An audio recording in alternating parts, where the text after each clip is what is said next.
It's after 7. I suppose we could get started. And so since no one is here to see me, I will just do a very brief introduction. I want to thank Dr. Pawlisch for joining us tonight from Adrian College. And I am going to pop off screen, but I'll keep an eye on the chat if there's any issues that come up. But again, thank you to everyone for coming, and thank you to Dr. Pawlisch.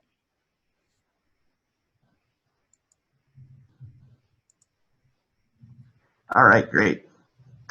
Well, this is an interesting time, you know, and an interesting way to give a presentation. This actually started out, I started giving these kind of presentations to libraries, and I would take birds to different libraries that we have in our collection to give a chance to kind of to have people get an up close experience with birds. And part of the idea was I made it a coloring book actually with it, and it was somewhat for kids.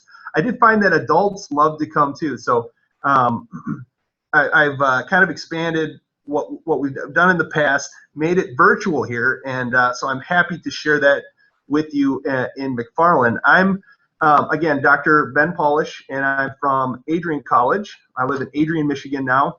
It's kind of over by Toledo and Ann Arbor. But I'm originally from Wisconsin and did my PhD at the University of Wisconsin-Madison. And so I birded in a lot of the locations that you might if you are you know, out looking for birds in the Madison area. So I love to talk about that as well. So today, I have a special, I've applied for a special permit. It's a federal permit. It's an education permit that allows me to carry migratory birds. And so I can use museum specimens and take them out to the community.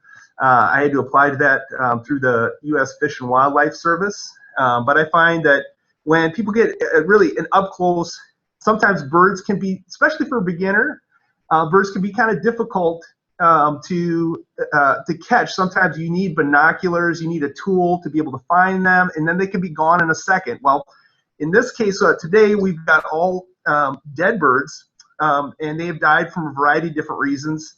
Some of them, I've got one hit by a car, but for a variety of different reasons.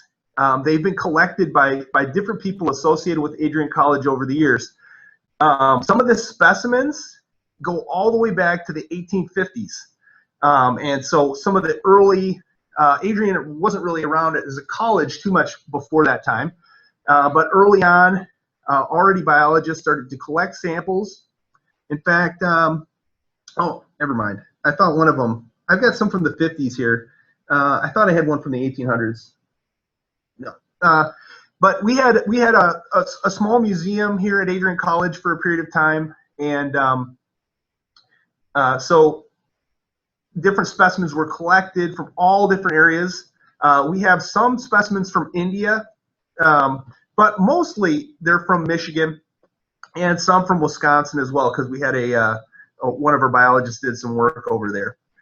So what I'm going to show you today are birds that are common in Wisconsin, but also in Michigan as well. Most of these were collected in Michigan. I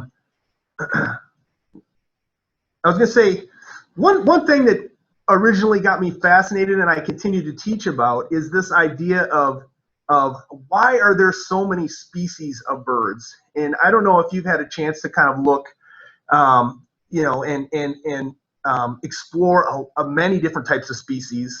But if you, I teach vertebrate zoology, so we learn about all the vertebrates and, you know, mammals. You know, we start actually with fish. So fish, if we think about fish, there are about 26,000 species of fish, and there's a great diversity of fish. Well, that kind of makes sense because it's about 70% of the earth actually is water, and so there's many different species of fish. But as we start to move on to land now, and we look at different numbers of species, we're going to find that there's a lot of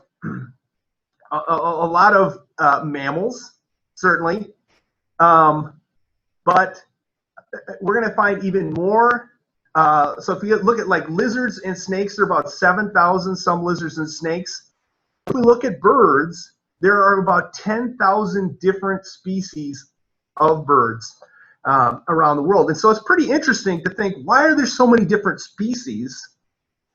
If you really kind of get into the more thinking about speciation, like why are there specific species, there's an idea of these two different words, and I'll talk about just briefly here. This is a little bit of theory, but it's two words called allopatry and sympatry.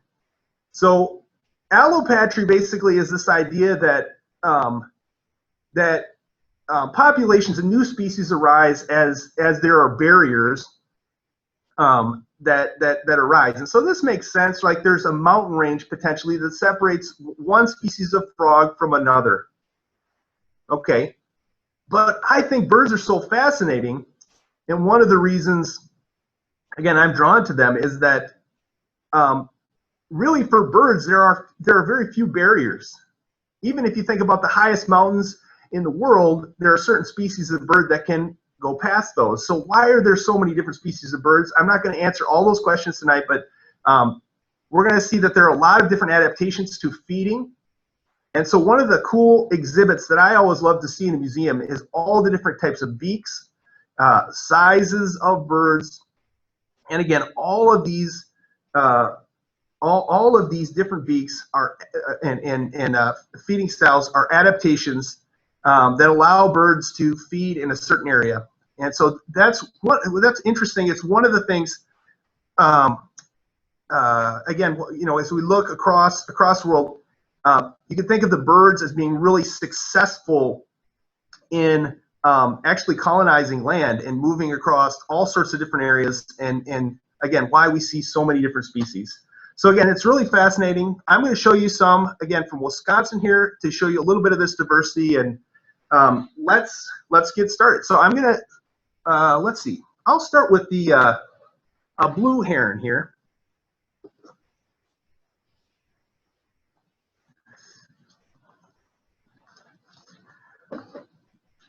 So the only bad thing about a museum specimen sometimes is that you can't get the full size in here. And most of these I'm going to use a document camera on, but you can see here this blue heron is much bigger than it actually fit in my document camera. These are beautiful birds. If you've seen these, you likely have seen them by water. They are adapted for fishing and for eating fish. One of the things you'll notice there is the long, sharp beak. A lot of people describe it as like a dagger-like beak. And the other thing you'll see here is, so birds, you've got all sorts of beautiful feathers here that allow for flight. This is a flying bird, but it also has long, scaled legs here. And so these long, scaly legs allow for moving through water. They are wading birds, and they'll sit and wait very carefully. They're patient fishermen, and then they use that dagger-like bill to spear fish as they swim by. It's a beautiful bird that you know, we can often see again around water. I think of these on like Mud Lake if you're down by McFarland, some of the Madison lakes, or on a Yahara River canoe trip, you'd see one of these out in the wild. Now, I'm going to show you another bird here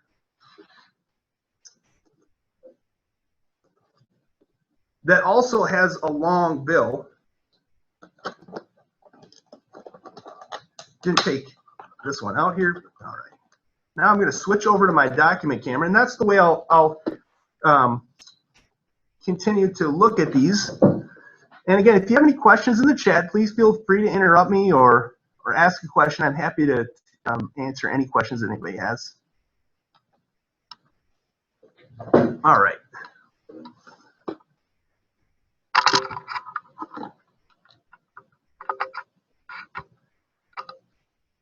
So right next to the blue heron here, I've got a woodcock or timberdoodle. Now this is another, you notice this is a smaller bird, but it has this long bill. So does it use it for fishing? It looks very similar. but it uses it for another function. However, this is found more often in a forested area. And what it does is it uses this long bill actually for probing. So you'll notice some birds have longer bills here for fishing and more dagger-like, but others use this to probe sand, and in their case specifically, they use it to probe mud and to catch earthworms. In the spring, one of the things that you can see is that they do this beautiful dancing display, and Aldo Leopold eloquently describes them, and they will fly up into the ground, up into the sky, and circle down, and I think Brooklyn Wildlife Area is one of the places that I've actually seen this around the Madison area, and just a beautiful bird, but very hard to see unless it's actually up and moving around. So you got two different birds here and two different kind of adaptations. You know, the blue heron, dagger-like beak for fishing, and this woodcock, a long beak for probing worms.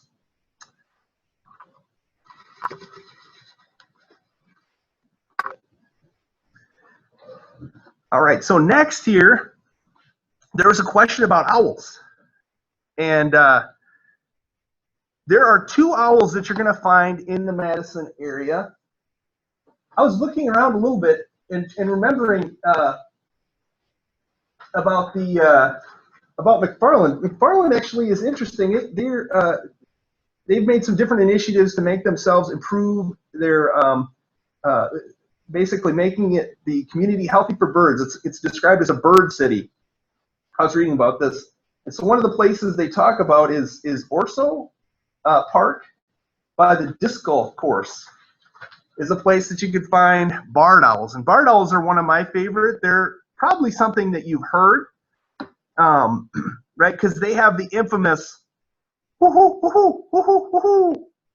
They who cooks for you, who cooks for you all, right? It's a classic call that we might have heard even on a winter night. So barred owls are one of the two species.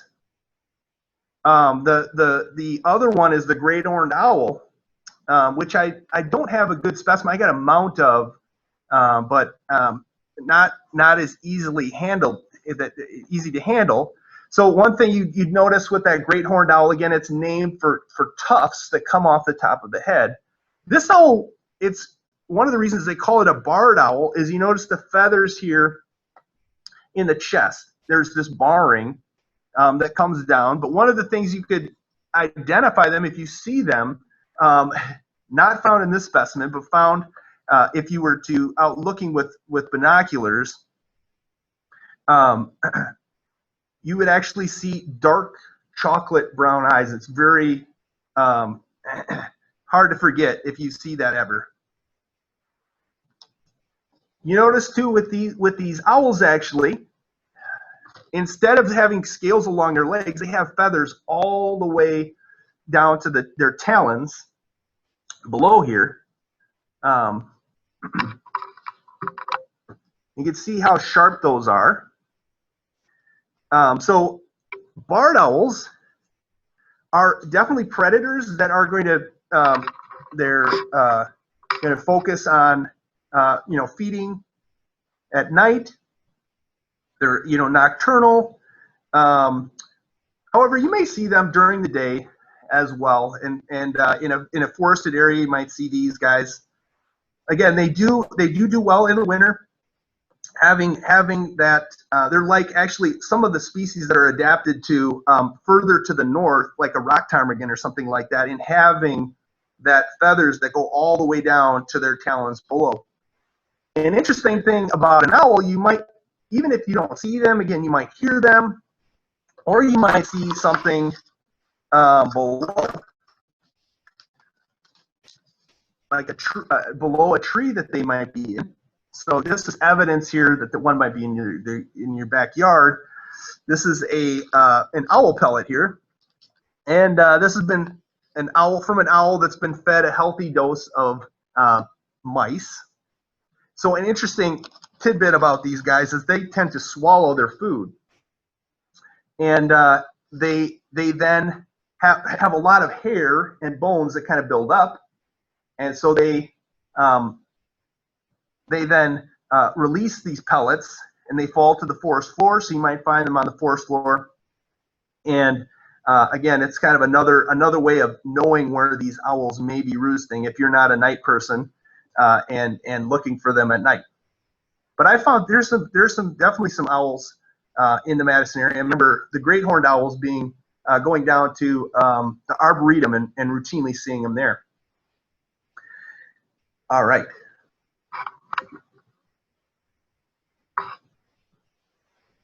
So in contrast to the owl here, we now have a hawk, which is another predator. This is a red-tailed hawk. You can see that by the color here of the tail. Okay, and then also the barring along the belly, or the coloring along the belly here. And this is a very common hawk in Wisconsin. You're going to see these. These are predators that can eat a variety of different things. They can eat prey that's bigger than the owls. They don't tend to swallow their prey. They use their strong beak here, their raptor-style beak. You see how sharp it is, and they shred flesh with that. And so they can eat bits of that, and you can see the talons then as well, so they can catch some larger prey and then carry that off. And again, they're more apt to feed during the day.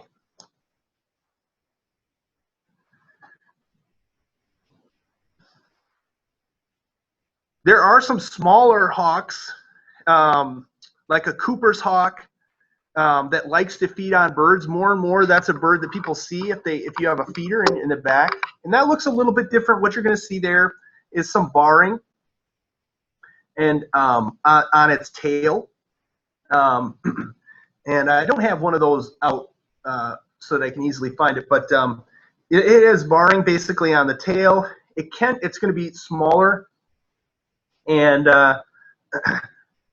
the males tend to be a little bit of a bluer color, but the females can be a slightly of a browner color.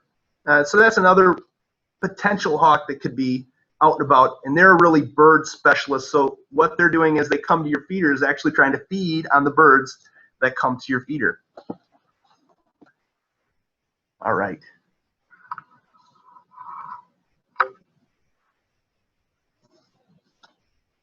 So this is one of my favorite birds here. Does anybody know what this is? One of the hints is the feather colors here. 2 white patches. You'll often see these flying. Now is a great time to go out and see these. If you're in the McFarland area, again, you could go to Lower Mud Lake, and you look up at the, look above a body of water, and these birds will be swooping high above the water. Let's see. This is actually what's called a nighthawk.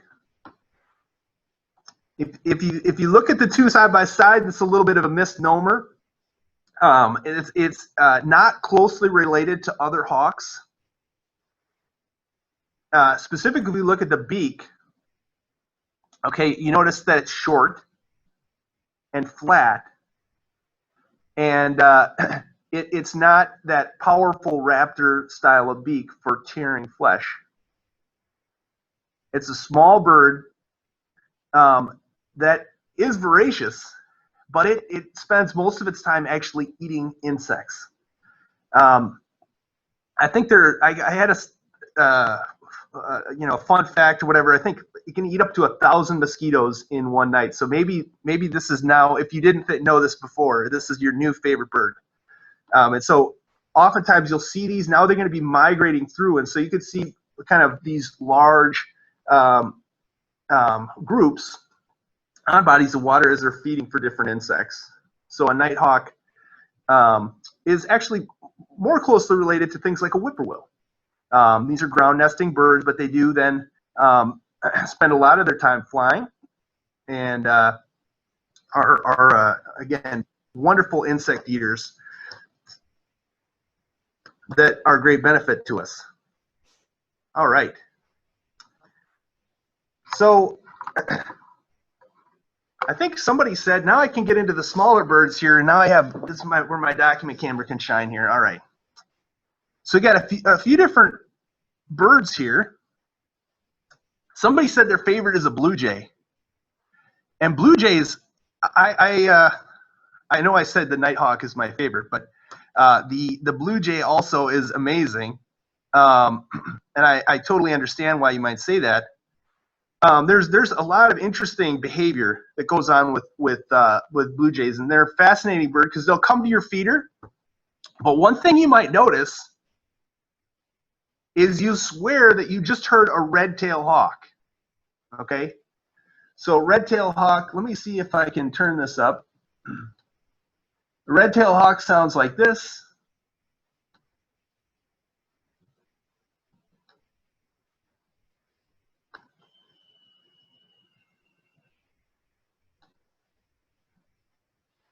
That could be a little louder.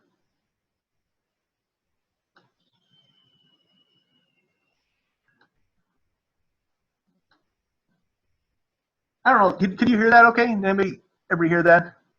I can't do that one. That one's too tricky. It's just basically, it's a descending, it's kind of like a scream almost.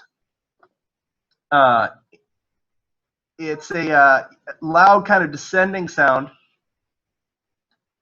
And if you listen very closely in movies, every once in a while, they'll show a bald eagle, but they'll actually play a red-tailed hawk. So you got to be on your guard there. Hollywood doesn't always do birds right. So just be careful of that. But the blue jay knows that call and will use it. It's pretty amazing. If you ever watch some of the ways that they will call, it's pretty fascinating. So they're mimics, not to the extent of a parrot, but they'll use a lot of other bird calls and kind of incorporate that.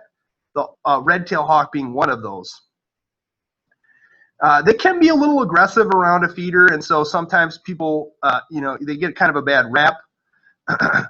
But they're pretty fascinating for their behavior. They're really smart. They do eat insects. They will eat insects. But what you're going to see in the next couple of birds here is a much thicker beak. Okay, and what they do is about 70% actually they eat a lot of nuts and seeds, and they use that thick beak to help crack those seeds. Some of their favorite treats are sunflower seeds or peanuts even, and they can use their beak and they'll put the nut in their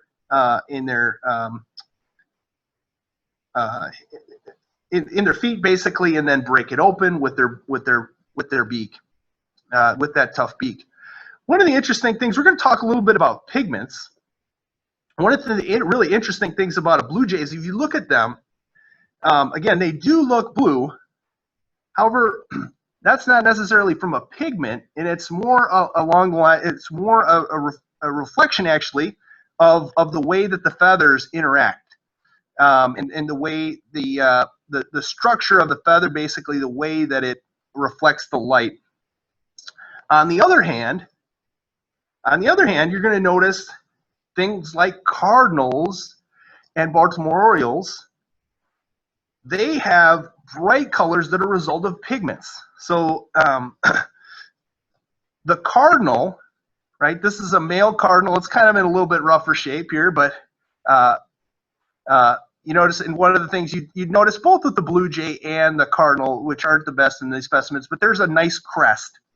And actually, that crest will change its position based kind of on the behavior of the bird.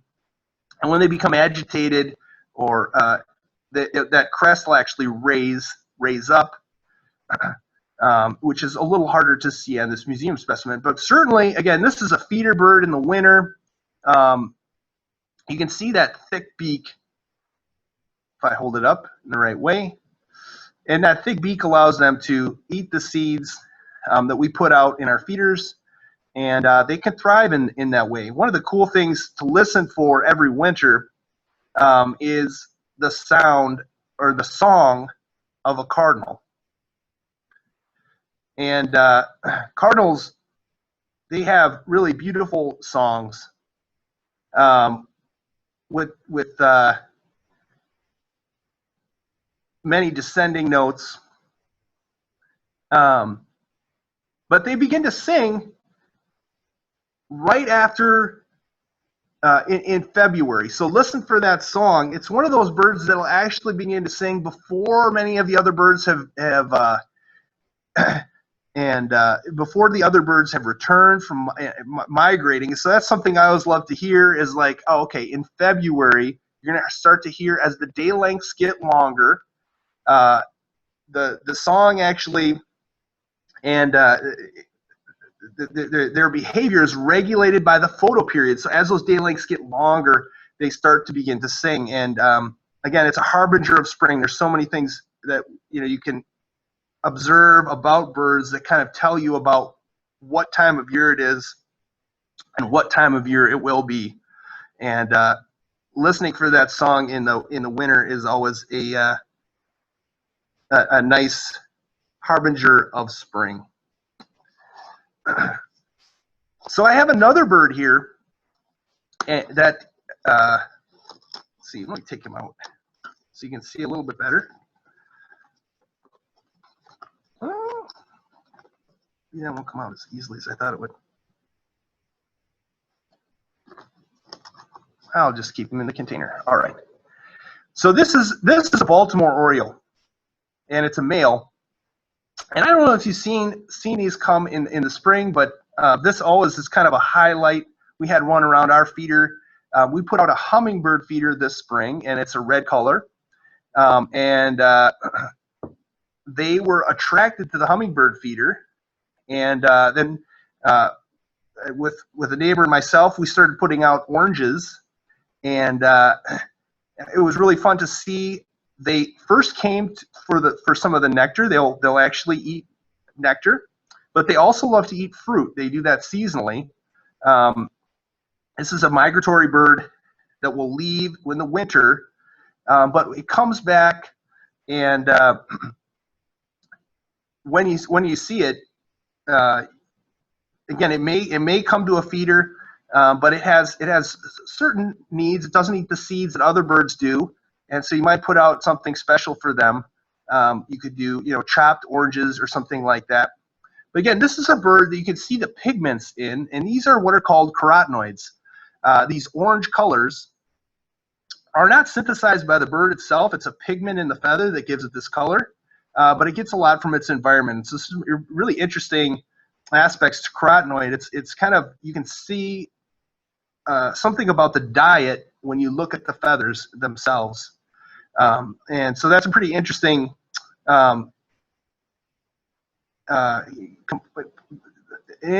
pigment that you can see in a few different birds. Of course, these birds are very beautiful, but I was going to just show their nest as well, because they have one of the most beautiful nests that you might find. As the leaves start to fall here, one of the things you can look for as you go out and for a walk in the fall or something like that, are these nests that are woven together so carefully. And I describe them, they're like a sock.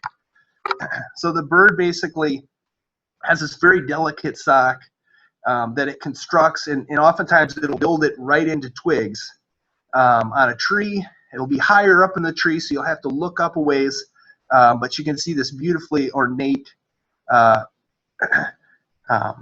ornate nest made by a beautiful bird.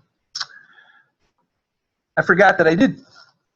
On the other hand, you do not to, okay, the Cardinals, don't want to disparage any birds here, but the Cardinal makes more of a, not quite the same nest construction here. So here's the difference. You can see both of these are going to be built. Cardinals typically a little bit lower. So if you've got shrubs or bushes near your house, as the leaves start to fall, you might find something like this, and they're going to use a lot of grass, whereas the Baltimore Orioles use these finer substances to make up their nest. And so just to contrast these, both of these are kind of open, although the Oriole is more of like a sock-like nest. Both of these are nests that you'd find out as you look for them. The next bird that I have here is a bluebird. A bluebird. And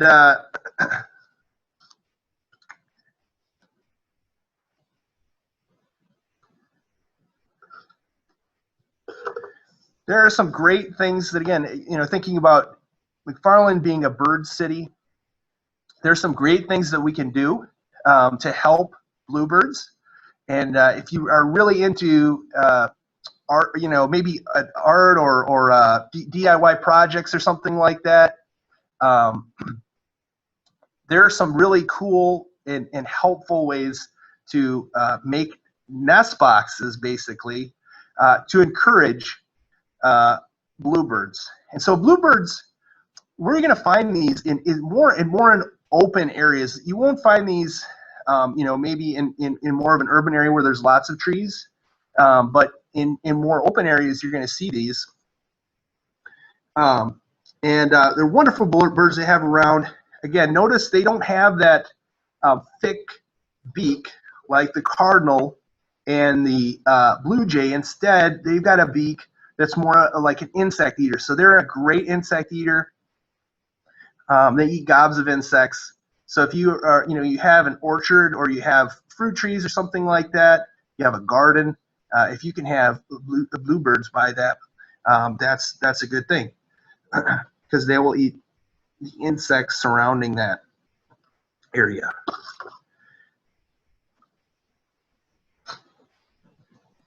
Here's a couple examples of nest boxes that you can put together. This is tis the season, and so it's almost, I don't want to, but not really pumpkin season quite yet, but it's getting to be closer to fall. And rather than carving a pumpkin, how about a gourd? So this is a nest box I actually took down from my tree, and hard to see it in there, but bluebirds are cavity nesters, so they're not going to nest out in the open in the fork of a tree. They're not going to build a nest in a tree in the same way that other birds will. They need a hole, and so that's one of the things you can do here with the gourd. This is again, just a simple project to kind of carve this out, and then you'll have to let it dry for a period of time before you do. And we had a bluebird pair actually build a nest in that in our backyard. That was fun to watch. There are some other really kind of neat little nest boxes that you can buy. This one has a clear side in the back. It's a cool concept. It didn't stick to my windows as well as I would have liked, but it's really fun. I know our neighbors, we all we have many nest boxes out. We have a couple of pairs of bluebirds, and then we had a tree swallow this year that raised their babies in our backyard, and it's just always fun to be able to watch that. And again, the cavity nesters, there are species like here the chickadee, which I have here, a very delicate, beautiful little bird. Want to come stay around all winter. and come right up to your house as long as you give it seed. The chickadee actually says its name, right? Chickadee dee dee dee, chickadee dee dee dee. The chickadee is just a great little bird to have around. One of the interesting things about that is actually chickadee is like a warning for them. So they have a series, they have a call. Okay, so chickadee, that is actually a call, chickadee dee dee. And then Phoebe is another song that they sing, and that's what the males sing in the beginning of the breeding season. And they'll also, when you see a chickadee, sometimes they'll be with other birds because they love to be in the forest, and they'll give out a contact call as they're around in a group. And so if you hear that the chickadee dee dee, likely the chickadee has already seen you and is giving the other birds a warning about your presence. But it also, they're also smart, and they can be quiet. So the silence, sometimes silence is a warning for them. And if you ever get a chance to walk through the woods and you're hearing chickadees, listen for the absence of sound to be a signal, and that sometimes says that something's up around them. But both the chickadee and the bluebird are cavity nesters, and one of the things that's happened is why are people working so hard to build bluebirds nest boxes? Can't they find trees, dead trees of their with holes in them? Well, one of the problems is that there are invasive birds that have come, and they do a lot of displacing of cavity nesters. And so this bird that I have here is a European starling. And actually, I did my graduate work on the European starling. So I caught a lot of these, trapped them, and I kind of have it's interesting, a fond place in my heart for them. However, they will displace other birds. So the story goes, you might have heard this, but this is a famous story, and it's true. But it seems almost ridiculous now. But the reason that these were actually introduced, starlings were introduced, was in the 1800s. They were introduced into Central Park. And the idea was that they wanted to make the Shakespearean experience for people of New York City to go into Central Park and experience the animals that Shakespeare had written about. And one of those was the European starling. And so they brought it over to the park and placed that bird in the park. It didn't take the first time. However, try again. They tried again. And the rest is history. It's moved all the way across to North America.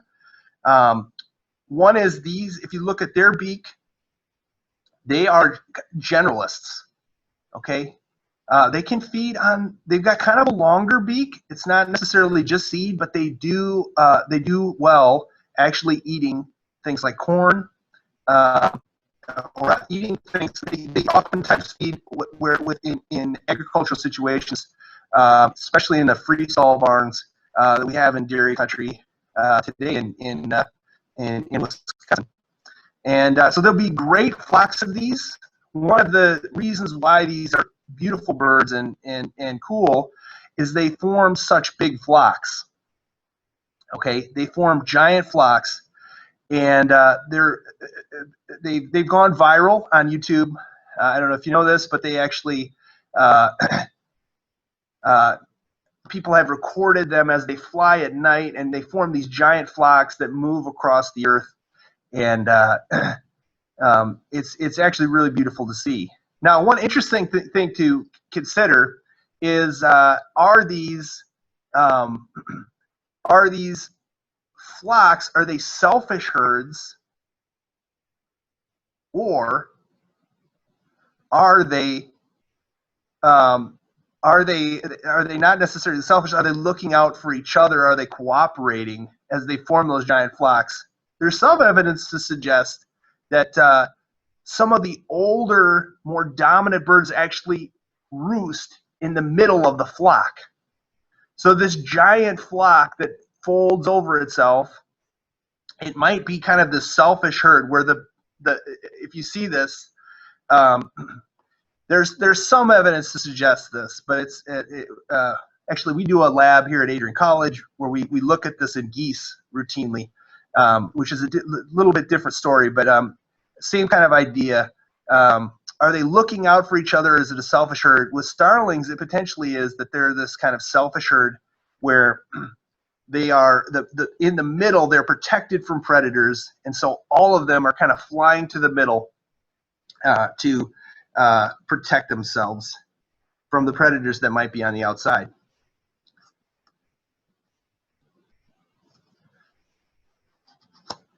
Of course, the bird that actually oftentimes makes the cavity is a woodpecker.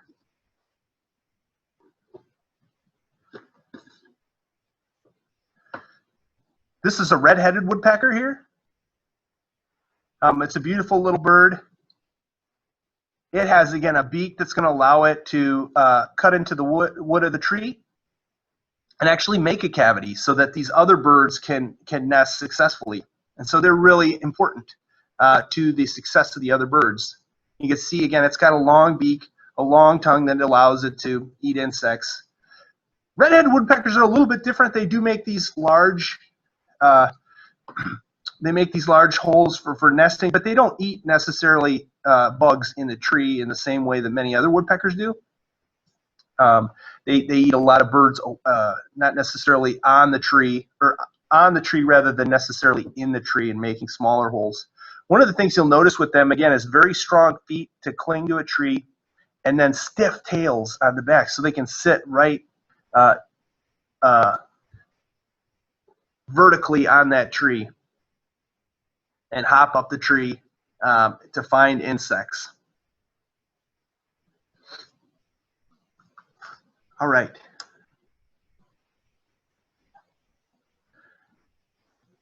So no one said that the pigeon was their favorite bird. I rarely get that. So there are different species of pigeons. Unfortunately, passenger pigeons, right, were native to the United States, but are extinct, and it's always a good reminder that an animal so prolific at different points could become extinct, and those were really hunted to extinction. But this is a rock dove or a pigeon that we often see. This is an interesting bird. It's thought to be one of the first domesticated birds that have been domesticated. Now there are wild versions of this, but other people breed them as well. And you'll see different birds. And one of the reasons they're bred is that historically they were useful. They sent messages and so forth. So there's some evidence that Caesar actually used these to send messages back and forth. And one of the reasons that they're domesticated and so successful, they were good to eat, but also, and they could eat them, but they use them for their homing ability, and so their ability to navigate.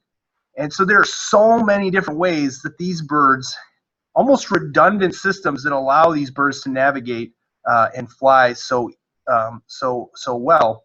So you can do things, even some of the racers or people that raise these birds and have domestic pigeons will release them after a long time, just putting them in a van, covering the cage, driving somewhere. They could do this, and then releasing those birds, and they'll find their way back to their pen. And how do they do that? Well, there are many different ways that they could do that. There are some senses that we think these birds have that we don't. They have an ability to navigate by feeling or some perception or magnetic reception. They have other than abilities. There's even evidence that most birds, we don't think of smell being as important, but there's some evidence for them to also have smell, the ability to smell things in air and using that. So there are just many different ways that they are so successful in moving through their environment. We see these actually, they'll nest in a variety of different areas. We have some in our local downtown. They'll they like to nest under bridges, and so you'll see them in urban areas where people oftentimes will feed them. So we have a kind of unique relationship, many of us do, with pigeons. But one of the things I love about seeing them close is they have a thing called iridescence, right? You notice that if I move it slightly here, it goes from a green to a purple. So if you get close enough to any bird, you can really see how beautiful it is, and just how unique each single bird is, and its specific adaptations. One of the interesting things about these birds is that they also have the ability to produce a crop milk, and so they can feed their young with some milk that they produce. So it's kind of an interesting. We think of milk being, and it's different from the milk in mammals, but they also produce a substance that they can feed to their offspring. All right, so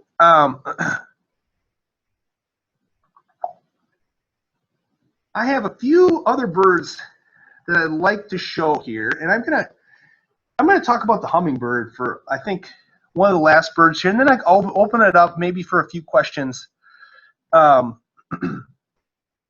I've got a few other birds here. Again, I have a red-winged blackbird, robin, crow, yellow warbler, and I have a song sparrow. So if you want to hear about any of those, I'll talk about those as well. But hummingbirds, again, if we're talking about beak adaptations, they have a really unique adaptation as well. And they feed primarily on nectar of flowers.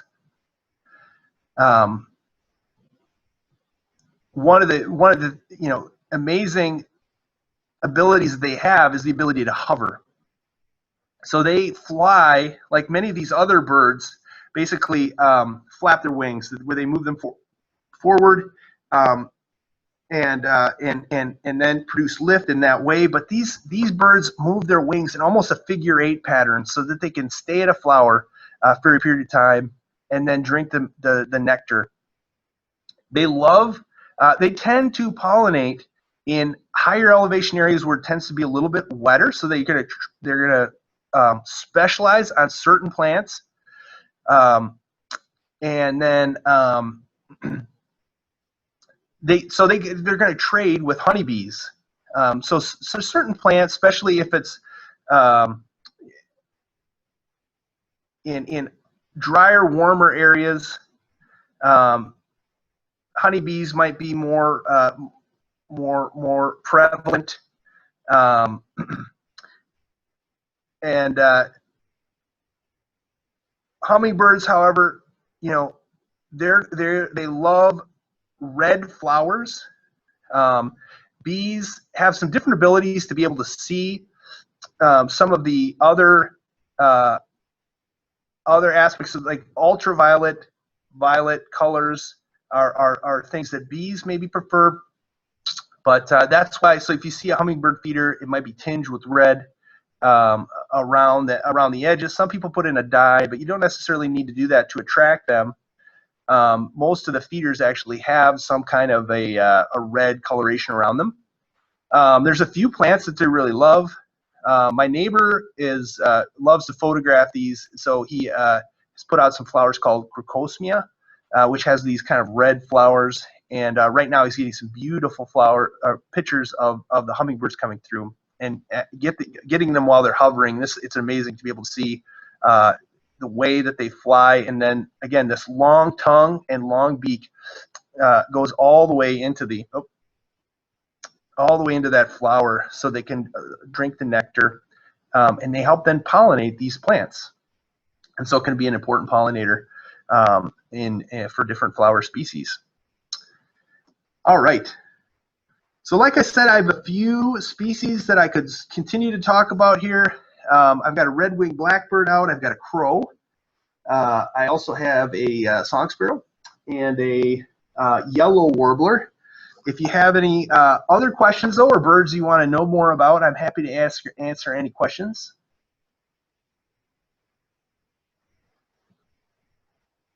Just you could type in the flower that hummingbirds like, Crocosmia. Okay, spell check on that one. Spelling on that might be, talk about the crow. Awesome. I'd love to talk about the crow. I will have to, the spelling I'm not 100% sure of. So you'd have to kind of sound it out and spell it out. But it's a beautiful red flower, and he just planted that this year. Now there are other species of flowers. So I've planted in my yard. You can get a red variety of columbine that they will use, and I also have some salvia that's more of a purple color, and those are possible. I haven't had a lot of success. They actually seem to prefer the Crocosmia, which he got this year, to the other flowers we have around, and so it's been a real hit with the hummingbirds. So that's one I would try if you're interested in planting something for them. But the crow is a really interesting bird as well. Let's see. I'm going to switch off my document cam here. It might freeze up for just a second while it transitions. Okay, great. No problem. All right. Crows are fascinating. One of the things I really didn't get to talk about too much here is something that I'm really interested in, but it's a little hard to show. I have that in my background. Color isn't great, but one of the things you could do with bird songs, and as you get to be, you actually do more birding, look for different birds, you realize that actually the song that they make or the call that they make can be really key to identify them, especially in summer, this time of year when you're trying to bird. You might not be able to see a lot. They'll be so high up in the tree and migrating through that it can be difficult to see. And so you really have to listen. Now, crows are interesting. That's one of the things that I tried to show here behind me. Crows have a call, meaning that they don't necessarily learn their song as many of these other birds do. There's a group of birds called the passerines, and some of the ones that we talked about here today, like the starling, actually. The starling was fascinating. If you want to do some summer reading or something like that, you could read about Mozart's Starling, and there's some great books about starlings, and in fact, even Mozart had a starling that inspired some of his music. So check that out if you're interested. But they definitely learn, they incorporate things, and so he was able to kind of play with the starling and teach it some things, and he listened for its song and then took inspiration through it. And here's again, that blue jay has a variety of different songs that it can incorporate because it's learning things and bringing them into its repertoire regularly. What's fascinating about a crow, I wish I could speak crow, but basically, if you look behind me here, I've got what's called a spectrogram. And these are basically caws here. Okay? So a spectrogram is the frequency is on this axis, and this is time. So over time, you hear a variety of these different caw sounds. Okay? 1, 2, 3, 4. So they have differences then in short and longer versions of that crow. Caw, and but the meaning changes so much. So they have like 20 different forms of this call that they or of these calls that they put together. So these caws, if you listen very carefully, you could hear like a caw, caw, caw, caw, caw, caw. You listen to that. Oh, Crocosmia. Thank you for that. There's a spelling of that that came in, but anyway, so. As you listen to a crow, you never know quite what they're talking about unless you really speak crow. You hear a lot of the same kind of songs, but there's a lot of subtle variation in the way they sing them. Do they sing the long calls first or later? One of the interesting things that they do, and you'll see them work together, is they will mob. And so part of that cawing, oftentimes unites the crows, and they will come together and they'll chase away a common enemy of the red-tailed hawk. So one of the things, if you hear a lot of cawing, it may be that one of the things they're trying to communicate is to form a mob to work together to take down or remove a larger bird from that area. And so they're really fascinating birds, really intelligent. And one of the things, again, that's been demonstrated with them is, for a while there, right, it was thought that only humans use tools, right? Only humans use tools. And this was back in the 1950s. What does it mean to be a human? Well, you use a tool, right? But then we've learned over time that other species use tools too, right? Jane Goodall showed that chimpanzees use tools.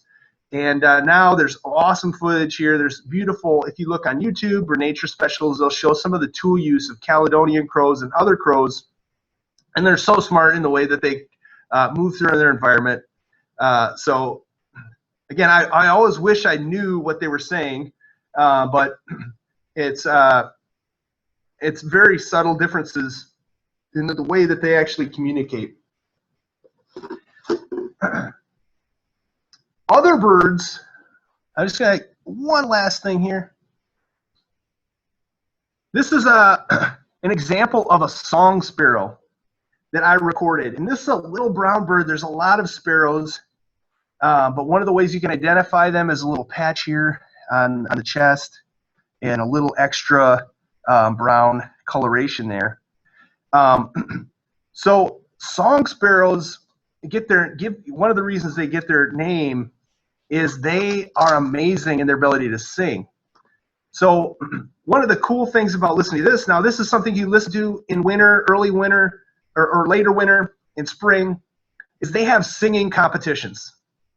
Two males will have territories next to each other, and they will actually sing the same song to each other. So they take time to actually learn their neighbor's song, and they will sing it back to them. It's one of the really fascinating. So that's, if you recently watched Hamilton, what did they have, like rap battles or something? I saw Hamilton for the first time. So I think they had like rap battles where they kind of went back and forth singing at each other. That has been going on a long time in birds. And in fact, the song sparrow was the beginning of that. And it's a little hard to see here, but you can kind of see the differences in each of these songs. It's unique. Each of these songs that it sings. So it's got a whole CD of different types of songs that it sings. And then in fact, it's listening to its neighbor, and then it's trying to sing it, one up its neighbor.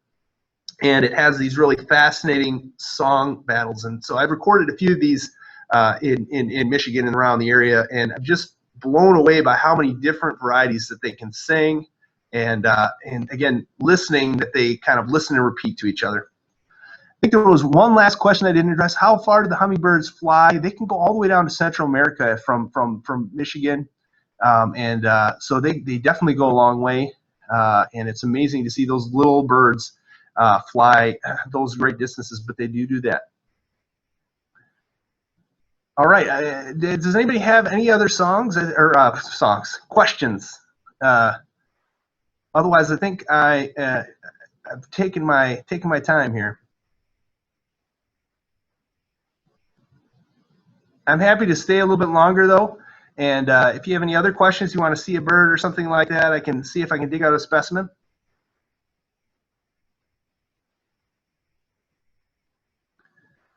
Yeah, how to keep birds from hitting windows. Okay, you have a specific. Okay, from your how can I keep birds from hitting windows? Yeah, if you have that in your house, that can be an issue. It tends to be an area, an issue in more urban areas, especially in larger buildings. And there's specific. Over time, we've kind of found there's some specific buildings that have these issues. But even a house can have issues with this, and so there are different stickers that you can place on your windows. Try to think of who has good resources about that. But yeah, they're different. One of the ways that I've heard of again, if you have a window where you're repeatedly having birds run into it, I would use stickers, or you could use something on the window to help the birds see. And part of it is, with the larger buildings at night, again, we're talking about homing and all these different instincts that birds have, like pigeons. So they're using all sorts of different, and so somehow the light of these buildings and just the changes over time, birds, they hit buildings. You can think of like the Chicago high rise, I think of as being like a major, it's a pinch point because all these birds are going around the Lake Michigan, and so they have to make it through these areas where there are lots of buildings that they have to move through. And so yeah, certain things like lights are kind of preventing them from birds from being able to move through these cities safely. And so there are different things you can do, like placing a sticker to help them move through. But there are actually ideas about building plans, and that gets to be a little bit. But I know, like with the Minnesota football stadium is one of the places that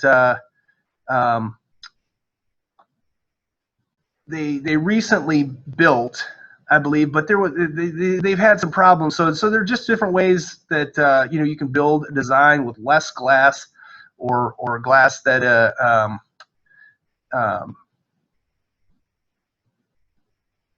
is more apparent for birds as they move through to prevent them from hitting windows.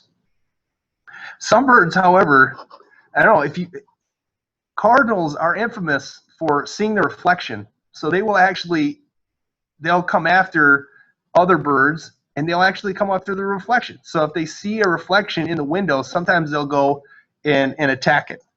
And it's pretty funny because, it quickly escalates because as they become more aggressive, their reflection becomes more aggressive.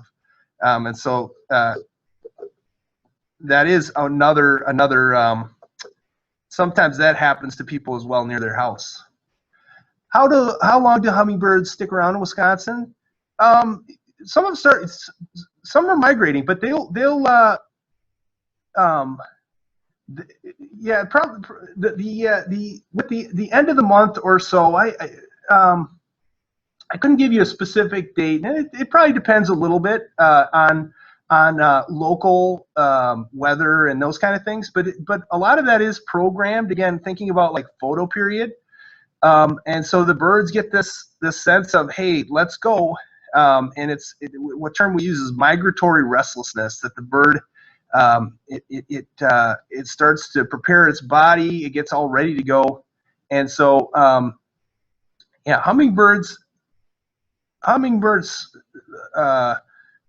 would expect this month and the end of this month, maybe into next month, that they're going to start moving through, starting to migrate again. The nighthawks and other birds as well already have started migration. So some of the birds are already early migrants. Shorebirds that are coming from further, you might already start to see them in the coming weeks here. So migration is already getting started.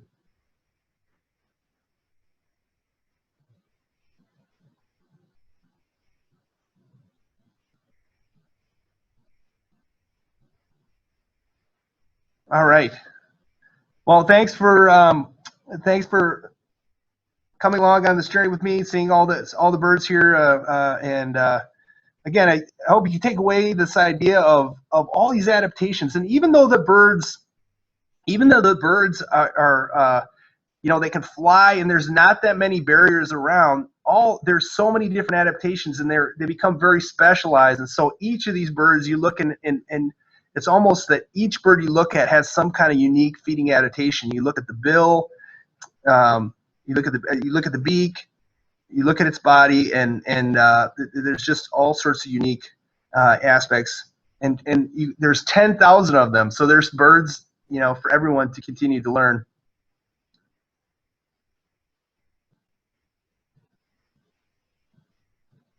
Oh, thanks.